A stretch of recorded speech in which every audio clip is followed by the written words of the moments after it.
Like many hobbies, entering the world of mechanical keyboards presents itself with a plethora of new buzzwords, new things to learn, a whole new community to explore, and severe credit card debt. It allows you to explore your tastes, try out new things, and get attacked by elitist members of the respective community. Oh, you like GMK keycaps? Name every keycap set.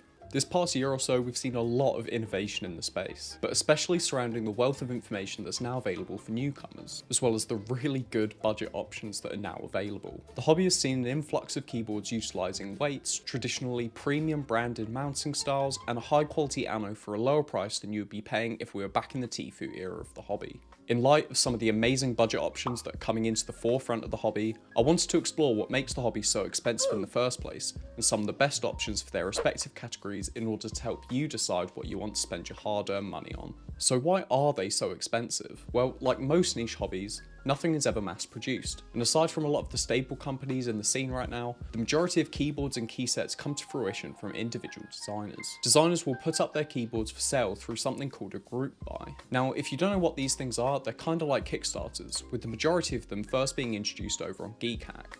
Arguably the best place for keyboards if you haven't checked it out already. From here, it will go to a manufacturer to be CNC milled and anodized if made from metals such as aluminium. Depending on the material of the weight, the size of the weight, and overall design, the cost of production and therefore purchase will slowly start to increase. Not to mention, if you're buying a board that uses custom colors for anodization, that's another chunk on top. This process is also why it may take a while for the board to arrive at your doorstep. Good designers, well, all designers, should take the time to prototype before even putting up a board to group buy. They should test to see that the colours are coming exactly how they want and that the build process is as expected. Most manufacturers operate from abroad, and so you need to take into account the time it will take for the units to be shipped from the manufacturer to the designer or the vendor themselves. As well as this, you've got to take into account the time it takes for the units to be checked, whether there's any streaking or any marks in the anodization, or anything else that the designer or vendor wouldn't be happy with going to customers. Now, CNC milling itself is not a cheap process, and to cut a long story short, it takes the digital file of the keyboard from the designer and converts this to a series of commands, using the sizes, angles, and any cut specified by the designer to be replicated by the cutting machine on the X, Y, and Z axis. Injection molding is another commonly used production method, and works pretty much how it says on the tin, by injecting the molten plastics into a mold. Injection molding has an initially higher lead time and cost, but once the successful mold has been created, it can outperform CNC machining in terms of volume and costs, producing units more cheaply and at a quicker rate. Similarly to this, we've also seen aluminium cast boards like the insanely popular Back & Echo from Canon Keys, which takes a similar approach to injection molding but still being able to use aluminium for that premium feel on your desk. So this brings me to my next point. What separates budget from entry-level enthusiast keyboards? I've been daily driving the Frog TKL from Geonworks for quite some time now. This is a board which until recently would have been classified as a budget option, being a relatively accessible board that Geon releases on a rolling monthly basis. For those unaware, Geonworks operates out of South Korea. It is responsible for a lot of the well-loved boards within the community, such as F18X and the W18AT, as well as offering own brand switches along with a number of accessories on his site. The Frog TKL utilises a tadpole mounting system. This is basically a modern twist on the traditional top mount, but utilising tadpoles to add varied flex depending on the firmness of the tadpoles that you use. It also sports a beautiful engraved weight on the bottom to give the board the heavy feel we have come to know from high-end kits in the hobby. Although this board comes into the budget category, it's still nearly $300 and comes with everything you'd expect from a premium custom kit. The board sports a premium branded mounting method, an intricate design, good quality anno, and a hefty weight. The kit also gives you options based on your preferences, offering a number of plate, layout, and tadpole firmness options. But this sparks the question of what actually is budget. $290 for a keyboard is only budget in relation to the £400 to £600 options that we've come to expect from the group buy model in the hobby. And not everyone has the means to or wants to spend a month's rent on a hunk of metal. The QWERTY boards that have been coming out in all the popular layouts recently are similar to the Frog in this sense, but at a price point of almost $100 less. Like, it's proper mad, right? Looking back to when the GMMK Pro was the prime example of a beginner-friendly budget keyboard, and now for $10 more we have access to the QK75?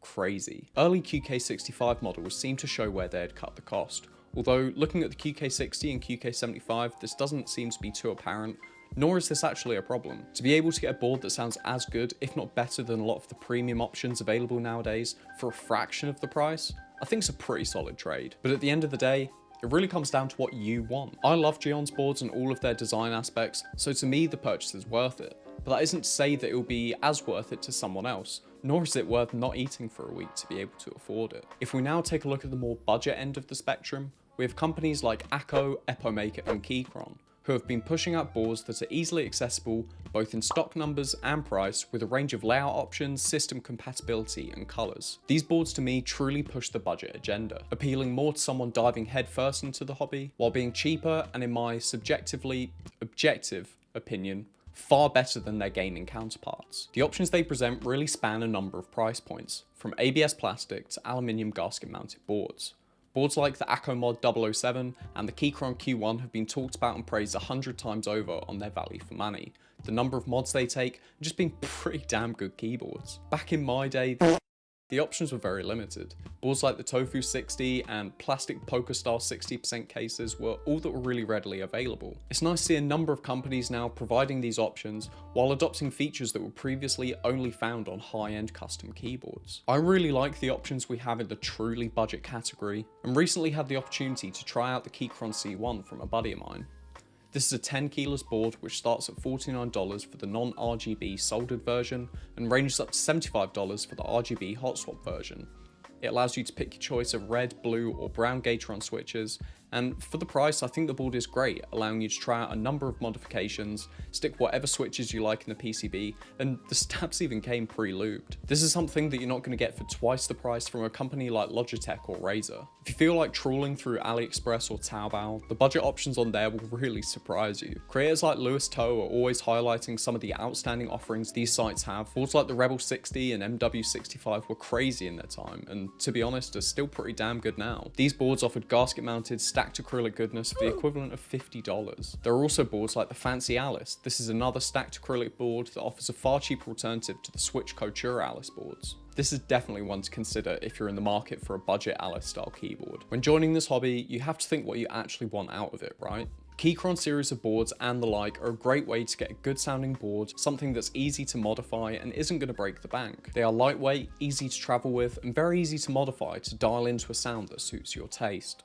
Now this can be said with a lot of the actual budget options, and I think when it comes down to it, like everything else in this hobby, you've got to think what is right for you, your circumstances, and what you like. I'm not going to sit here and compare the Keychron C1 to the Owlab Spring because they're not in the same category. It's like trying to compare a Toyota Celica to a Ferrari. They're designed for different people and sit within different classes. They aren't meant to be compared. Boards like the C1 are great. They have tons of compatibility options, are easily accessible, and don't require you to frantically refresh at 7 AM for a first come first serve drop, let alone then wait 7 years for the shipment to arrive. At the end of the day, as much as everyone bangs on that this is a hobby of preference, it is also just keyboards, so do whatever you want. You like marbly sounding Owlab boards and you want a decently priced 60%? Get the QK60. You literally want a keyboard that sounds good, you can try out some switches, different modifications, and it isn't going to break the bank. There are so many options that are going to make you equally as happy. Now I hope you've enjoyed today's video. If you did, make sure to subscribe and leave a like down below. And let me know in the comments if there's any budget boards that you really like that I didn't mention in today's video. And as always, see you later nerds.